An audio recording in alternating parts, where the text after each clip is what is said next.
What's up everyone? In today's video, rather than telling you a bunch of supplements that I like, I wanted to show you the thought process I go through whenever I'm considering recommending a supplement to my athlete or myself personally. And that's what I use what I call the supplement decision tree.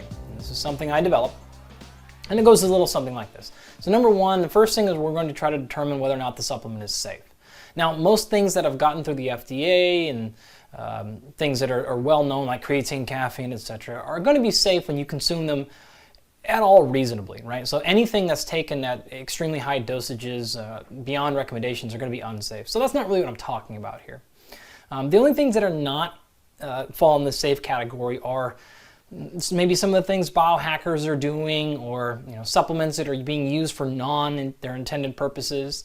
And you can look more into that, but that's my first line of criteria. I'm going to move really past this because really if you take anything at its appropriate dosage and label recommendations for the appropriate positions and you're not mixing cocktails, you're probably going to be okay here.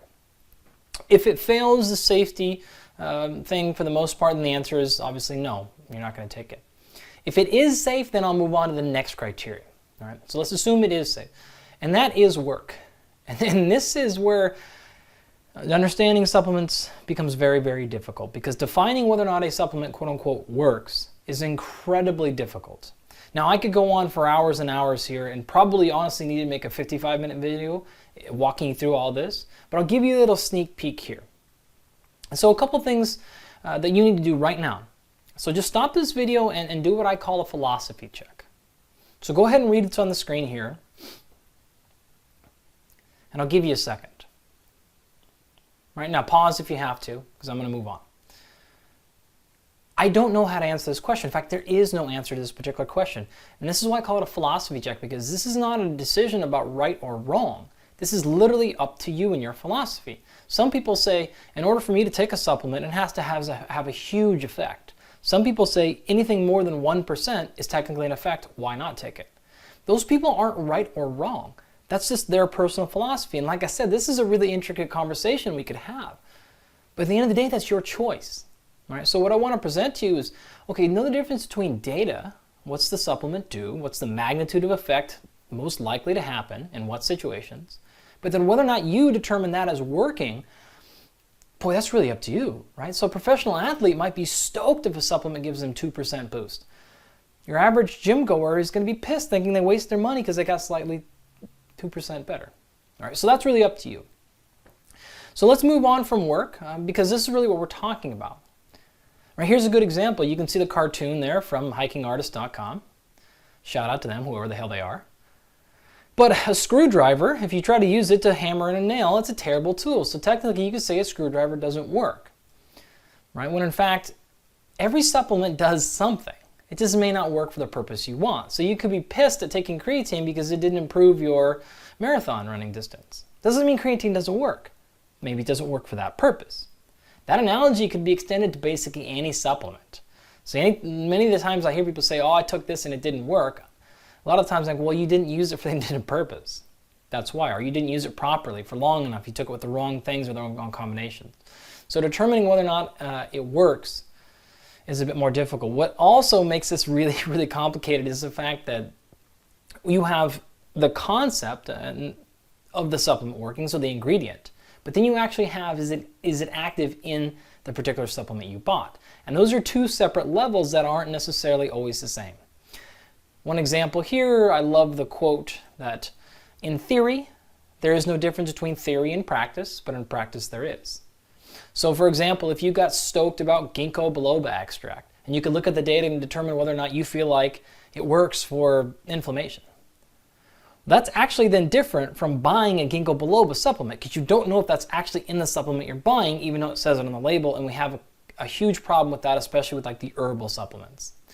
So come back to the work thing. That's really honestly where you need to spend a lot of your time, is determining what works for you, what do you mean by work, what's the situation, your context, and the specifics behind whether or not a supplement quote unquote works for you. That's why I'll never answer that question on Twitter or on Instagram. Way too much detail goes into whether it works, all right? There's only a few supplements that'll say, yeah, basically this works, and I'll leave it at that, right? But we'll have to do those in another video maybe.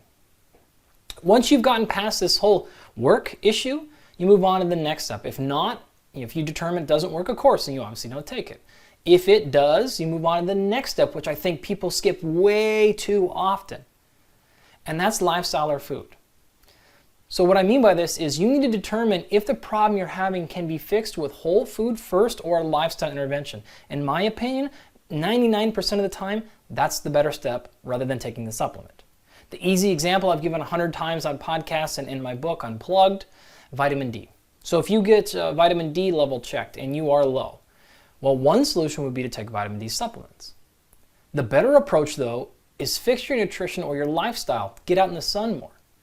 Right? That's going to fix the problem and fix probably many other issues you're having, and it's typically free or a lot cheaper. You also mitigate or reduce or attenuate or completely eliminate the problems that you have with supplements, like not getting the active ingredient, like being tainted, and a whole other host of issues of things being put in the supplement that you don't necessarily want.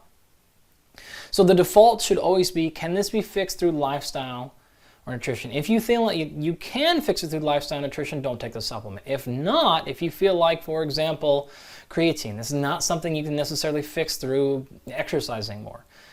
Especially if, say, you're a vegan. You can't fix it through exercise, and you can't fix it by eating more red meat, which is a primary source of creatine. Then you may consider supplementation. But then you have to determine whether or not it's worth your money. And this is another reason why I can never answer questions on social media about, is this supplement, quote unquote, worth it? Because I don't know what your worth is. An example I'm making with, say, Nathan Tomasello, a college wrestler. He has virtually no income. It's very, very, very low.